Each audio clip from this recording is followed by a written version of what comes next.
கிறிஸ்துவில் பிரியமானவர்களே, ஆண்டவராக இயேசு கிறிஸ்துவின் நாமத்திலே உங்கள் யாவரை வாழ்த்தி ஆசீர்வதிக்கிறேன். இந்த நாளுக்கு இந்த தேவன் நமக்கு அருளி இருக்கும் ஜீவ வார்த்தை எஸ்ரா புஸ்தகம் 6ஆம் அதிகாரம் 14ஆம் வசனத்தில் இருக்கிறது. தீர்க்கதரிசியாகிய ஆகாயும் இத்தோவின் குமாரனாகிய சகரியாவும் தீர்க்க தரிசனம் சொல்லி வந்தபடியினால் அவர்களுடைய காரியம் கைகூடி வந்தது.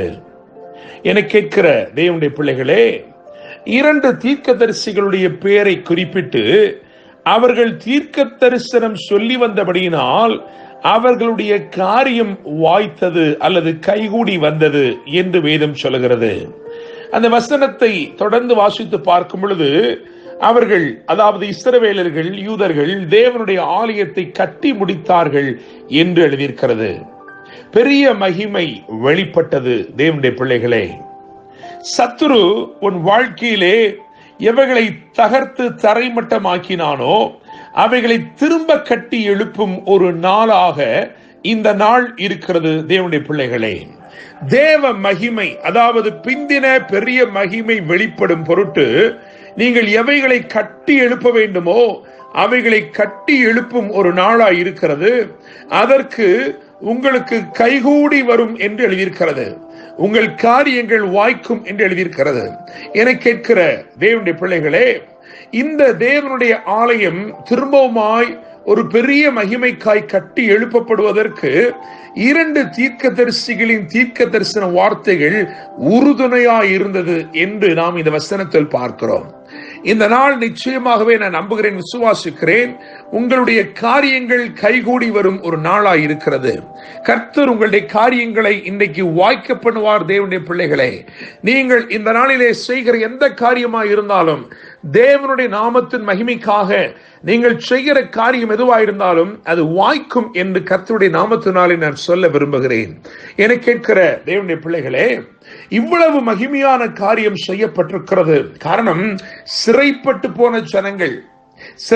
போன ஜனங்கள் திரும்பமாய் சிறையிருப்பிலிருந்து வந்து அவர்கள் ஒன்றுமில்லாமல் இருந்து எல்லாவற்றையும் கட்டி எழுப்பியிருக்கிறார்கள். அங்கே நீங்கள் வேதத்திலே வாசித்து பார்க்கும் பொழுது அறிந்து கொள்ளலாம், அவைகள் எல்லாம் உடைக்கப்பட்டு மண்மேடுகளாய் கிடந்தது, ஜீவனற்ற கற்களாய் கிடந்தது, சுட்டரிக்கப்பட்டவைகளாய் கிடந்தது. எனவே அவைகள் இன்றைக்கு ஒரு பெரிய மகிமையான ஆலயமாய் எழுப்பி இருக்கிறது என்று சொன்னால் நிச்சயமாகவே இந்த காரியத்திலே கர்த்தருடைய ஒத்தாசை, கர்த்தருடைய பெரிய தயவு வெளிப்பட்டிருக்க வேண்டும். எனவே இந்த தீர்க்கதரிசிகள் என்ன தீர்க்க தரிசனம் உரைத்தார்கள் என்று ஆராய்ந்து பார்க்க வேண்டியது அவசியமாயிருக்கிறது. இங்கே 2 தீர்க்கதரிசிகளை குறித்து வேதம் சொல்லுகிறது. ஒன்று ஆகாய், இன்னும் ஒன்று சகரியா என்று எழுதியிருக்கிறது. இந்த ஆகாய் தீர்க்க தரிசனம் உரைத்தது என்ன உரைத்தான் என்று சொன்னால், ஆகாய் தீர்க்க தரிசன புஸ்தகம் 1ஆம் அதிகாரம் 13ஆம் வசனத்தை பார்க்கும் பொழுது அங்கே எழுதியிருக்கிறது, நான் உங்களோட இருக்கிறேன்.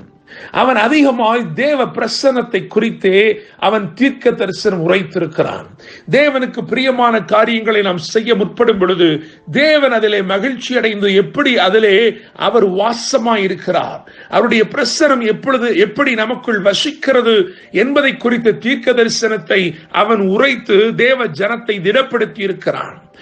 அடுத்தபடியாக சகரியாவை குறித்து எழுதியிருக்கிறது. சகரியாவின் புஸ்தகம் 4ஆம் அதிகாரம் 6ஆம் வசனத்தை பார்க்கும் பொழுது, பலத்தினாலும் அல்ல, பராக்கிரமத்தினாலும் அல்ல, ஆவியினாலே ஆகும் என்று எழுதியிருக்கிறது.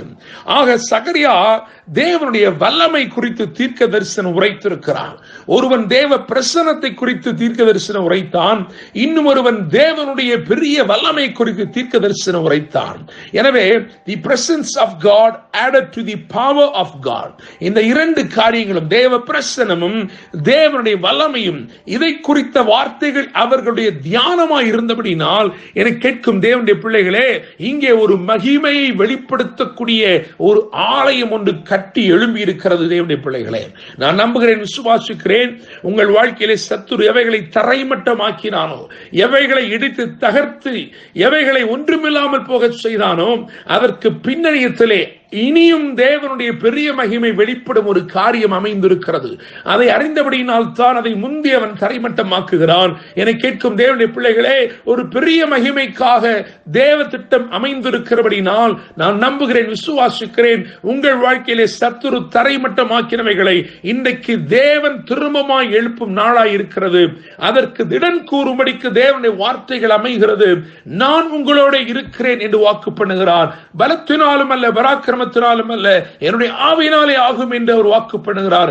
எனவே தேவ பிரசன்னமும் தேவனுடைய வல்லமையும் இணைந்து உங்கள் வாழ்க்கையிலே செயல்பட்டு உங்கள் காரியங்கள் கைகூடி வருவதற்கு அது உதவி செய்ய போகிற தேவனுடைய பிள்ளைகளே, இன்று நீங்கள் செய்கிற யாவையும் வாய்க்க செய்யும் ஒரு தேவன் உங்களோடு கூட இருக்கிறார். அவர் நிச்சயமாக சகலவற்றையும் வாய்க்க பண்ணுவார். கர்த்தர் தாமே இந்த வார்த்தைகள் மூலமாய் உங்களை ஆசீர்வதித்து வாழ வைப்பாராக. என்றும் அன்புடன் pastor Daniel Moses. God bless you.